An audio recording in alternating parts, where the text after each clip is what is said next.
नमस्कार दोस्तों, स्वागत है आपका हमारे YouTube चैनल पर। दोस्तों, आज जो मैं आपके लिए इम्पोर्टेंट वैकेंसी लेके आया हूँ, ये है समाज कल्याण विभाग से।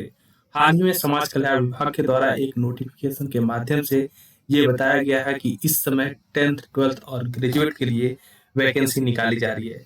खास बात यह है कि इसमें आपका कोई एग्जाम नहीं होगा, डायरेक्ट रिक्रूटमेंट में होगा इंटरव्यू के माध्यम से।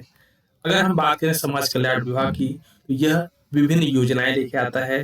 गवर्नमेंट ऑर्गेनाइजेशन है जिसमें आप देखेंगे कि बहुत सारी सरकारी योजनाएं जैसे छात्रवृत्ति, पासबुक, बैंक योजना, प्रतिपूर्ति योजना, अनावर्ती सहायता योजना, इसके साथ साथ बहुत सारे शादी बीमारी में अनुदान देने का काम भी इस विभाग के द्वारा किया जाता है।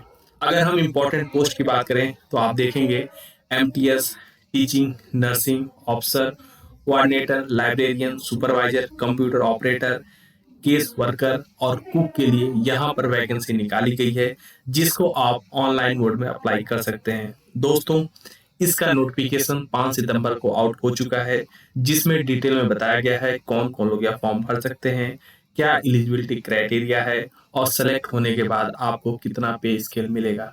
अगर मैं सैलरी की बात करूं तो यहाँ पर आपको जो एवरेज सैलरी देखने को मिलेगी वो है 15,000 से लेकर के 85,000 तक।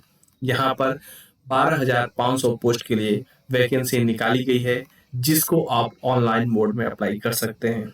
इस वैकेंसी को ऑल इंडिया कैंडिडेट अप्लाई कर सकते हैं, चाहे वो किसी भी राज्य से बिलोंग करते हों।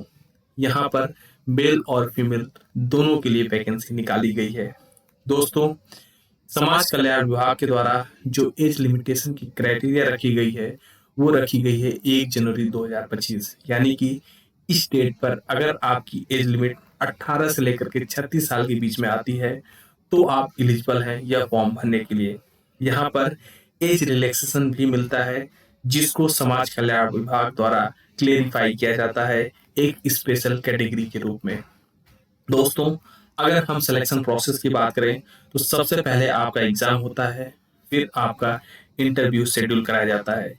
एग्जाम में आपका कोई रिटन एग्जाम नहीं होगा, बल्कि एक स्किल बेस्ड एग्जाम होगा, स्किल टेस्ट होगा।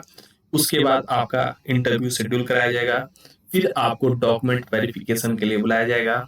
जैसे ही आपका डॉक्यूमेंट वेरिफिकेशन का काम कंप्लीट होगा, आपका मेडिकल कराया जाएगा और आप फाइनली रिक्रूट कर लिए जाएंगे। अगर हम एजुकेशन क्वालिफिकेशन की बात करें तो यहाँ पर 10th, 12th और ग्रेजुएट कैंडिडेट अप्लाई कर सकता है, अगर वो किसी रिकॉग्नाइज किसी अफिलिएटेड स्कूल या यूनिवर्सिटी से पढ़ाई कंप्लीट किया है तो। दोस्तों, यहाँ पर general, OBC, EWS, SC, ST किसी भी कैटेगरी से किसी तरह का कोई एप्लीकेशन चार्ज नहीं लिया जा रहा है, यानी कि हर एक कैटेगरी को यहाँ पर चार्ज से एग्जेम्प्टेड रखा गया है। वहीं अगर इम्पोर्टेंट डेट की बात करें एप्लीकेशन फॉर्म को भरने की, तो यह डेट स्टार्ट हो चुकी है। एप्लीकेशन फॉर्म फिलिंग डेट जो है 5 सितंबर से लेकर के 5 अक्टूबर तक रखी गई है, यानी कि इस बीच आप अपना फॉर्म भर सकते हैं। आप अपना कोई भी करेक्शन करना है तो आप उसको 5 अक्टूबर से पहले तक कंप्लीट कर सकते हैं।